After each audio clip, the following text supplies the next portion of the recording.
سندھ میں وہ کون سی زبان والے ہیں جو نہیں آ کے بس ہیں. تو اس زمانے میں تو اس قسم کا نہ کوئی ماحول تھا، نہ اس قسم کی نفرت تھی. حالانکہ اختلاف تو اس وقت ہوتا ہے جب اجنبیت ہو. میں اگر آپ کو نہیں جانتا ہوں، آپ سے میری ملاقات نہیں ہو، تو آپ کو پتہ نہیں میں کون ہوں، مجھے پتہ نہیں کہ آپ کون. لیکن اتنے برسوں ساتھ رہنے کے بعد یہ جو نفرت ابھی پھیلائی گئی ہے، یہ بڑا ہی افسوس کا مقام ہے. اور اس میں آپ سب ہم جب تلک، یہ کسی حکومت کا کام نہیں، کسی سیاسی جماعت کا کام نہیں.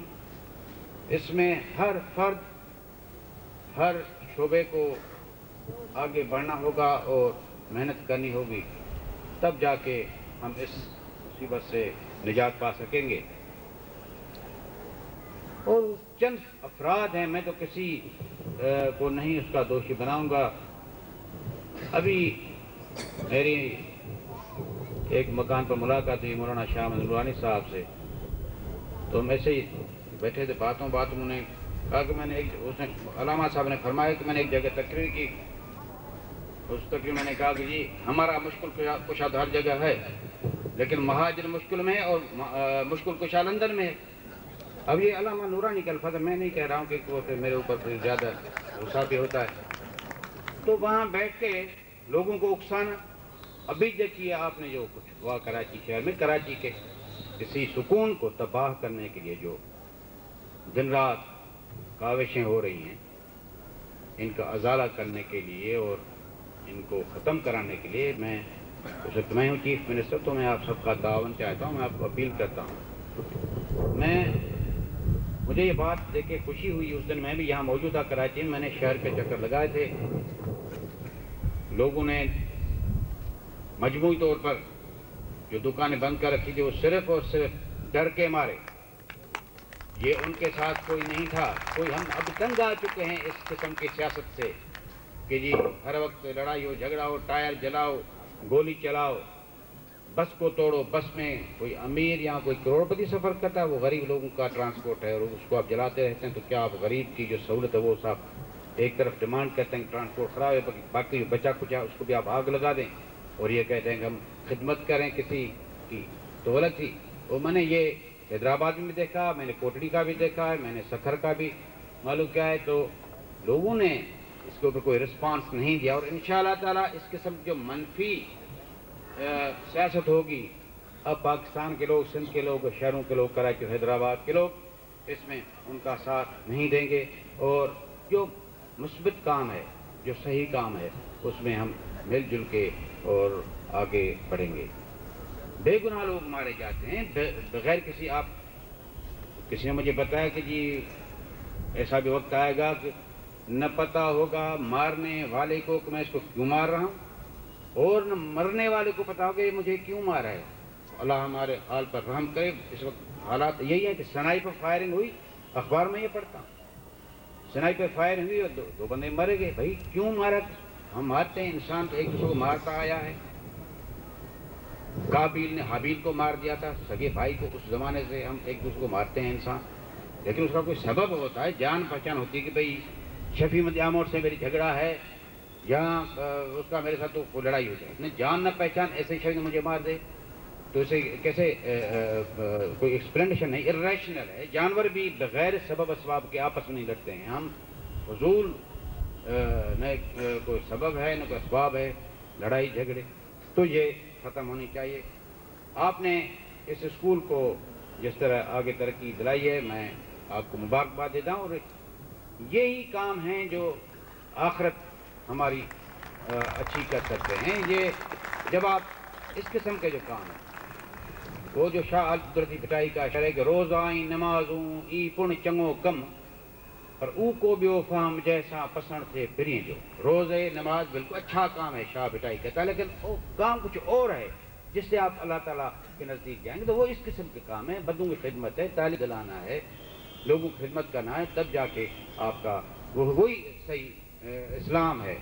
سب سے افضل عبادت جو ہے وہ انسان ذات کی خدمت ہے. تو یہ چند گزارشات مجھے آپ کے سامنے رکھنی تھی. ابھی اقبال یوسف نے کہا ہے کہ وہ ٹیکنیکل کالج انشاءاللہ اس کا سنگ بنیاد رکھیں گے. آپ کو میں ڈیک نہیں منگواؤں گا. ہم بھی اتنے گئے گزرے نہیں کہ ہم کچھ نہیں کر سکتے ہیں سند گورنمنٹ آپ کو یہ نیکی کے کام ہے، کیسے نہیں کریں گے؟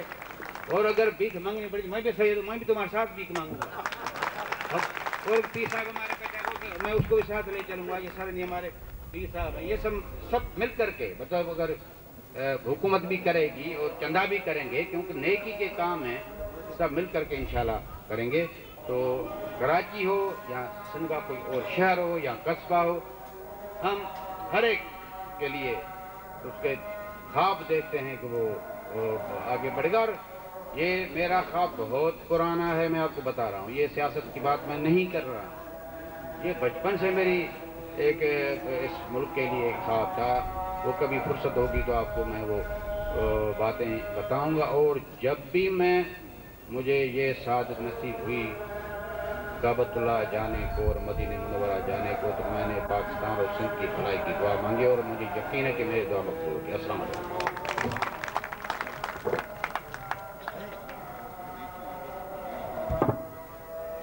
آپ کی تقریر کے آغاز کے ساتھ ہی جب آپ نے کہا کہ انشاءاللہ ہم سب مل کر کریں گے، تائید الہی کے لیے اذان بھی ہو گئی تھی۔ ایک بات کی میں وضاحت کرنا چاہتا ہوں، یہ جو جھیل والے پلاٹ کے بارے میں نے کہا، دہلی مرکنٹائل سوسائٹی وہاں پر کمرشل پروجیکٹ بنانا چاہتی، کچھ اور عناصر بنانا چاہتے ہیں، ان کی راہ میں ہم رکاوٹ بنیں گے۔ دہلی مرکنٹائل سوسائٹی اور جمعیت کو جب کبھی کوئی پرابلم ہوگی تو ہم آپ کے ان مسائل کے سامنے دیوار بنیں گے۔ میرا مقصد یہ تھا، بھائی سلطان چاولہ نے کہا شاید یہ بات تاثر دی گئی کہ دہلی مرکنٹائل سوسائٹی کا بنانا چاہتی ہے۔ دہلی مرکنٹائل سوسائٹی اس پلاٹ کو رفاہی مقاصد کے لیے استعمال کرنا چاہتی ہے، وہ ایمینٹی پلاٹ ہے، اور ایمینٹی پلاٹ کے جو ہے وہ ایمینٹی کے مقصد کے لیے استعمال ہوگا۔ میری توجہ اس طرف تھی، بھائی سلطان ناراض ہو گئے کہ شاید میں نے یہ بات آپ نے وضاحت میں کرتا ہوں، اور آپ اطمینان رکھیں آپ کے دیے ہوئے اس اعزاز کا اسی طرح تحفظ کروں گا جس طرح آپ کا خدمت کی ہے۔ اب میں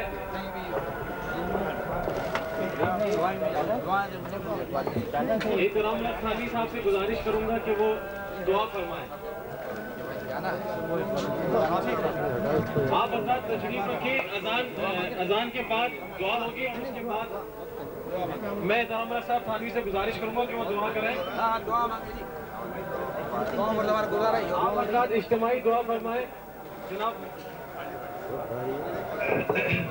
یہ تقریب بس اختتام کو پہنچ رہی ہے اور دعا کے لیے مجھ سے کہا، اور بس دعا اس بات کی کیجیے جو عبداللہ شاہ صاحب نے اور عثمان یوسف صاحب نے جو باتیں کہی ہیں، ملک میں اور صوبے میں خاص طور پر امن و امان کی بحالی کے لیے، تو سب سے پہلے ضرورت اس بات کی ہے کہ جس تعلیمی ادارے میں آپ ہیں اور جو اقبال یوسف صاحب کی کوششوں سے یہ ڈی نیشنلائز ہوئے ہیں، ایسا ماحول رہے کہ یہاں پر تعلیم جاری رہے۔ دعا کیجئے کہ اللہ تعالیٰ صوبے میں امن و امان قائم فرمائے، اور قرآن کریم کی جو آیت میں نے ابتدا میں تلاوت کی تھی، اللہ تعالیٰ ہمارے دلوں میں الفت پیدا فرمائے اور ایک دوسرے سے محبت پیدا فرمائے۔ دعا فرمائیے کہ اللہ تعالیٰ خیر کے تمام کاموں میں، ہم آپ کو بھی یقین دلاتے ہیں کہ اگر آپ اس صوبے کے اس شہر کے لیے جتنی بھی بغیر کسی امتیاز کے ہمارا تعاون آپ کے ساتھ ہوگا، اللہ تعالیٰ آپ کو بھی توفیق عطا فرمائے کہ نیکی اور خیر کے کام آپ اپنے اختیارات اور اپنے اقتدار سے شہر میں جاری فرمائیں، اور اللہ تعالیٰ ہم سب کو بھی اس بات کی توفیق دے کہ نیکی کے اور بھلائی کے کاموں میں ہم بلا امتیاز سب کے ساتھ تعاون کریں۔ دعا فرمائیے اللہ تعالیٰ اپنی مرضی پر چلنے کی توفیق عطا فرمائے۔ دعا فرمائیے کہ اللہ تعالیٰ اپنی منہیات سے بچنے کی توفیق عطا فرمائے۔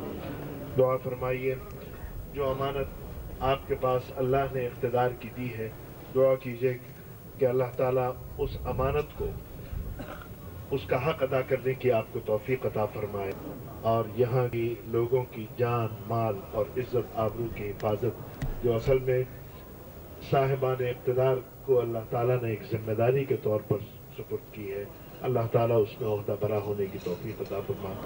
اور دعا فرمائیے جمعیت کے تمام بزرگوں کے لیے، اور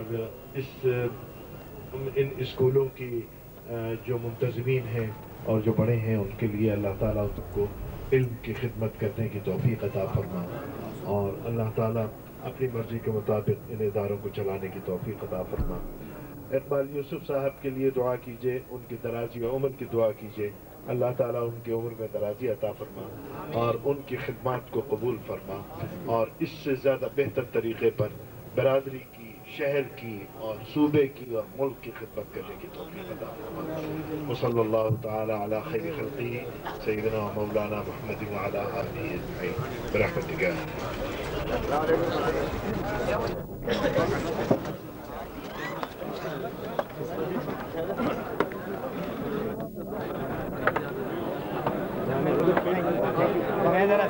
بہت بہت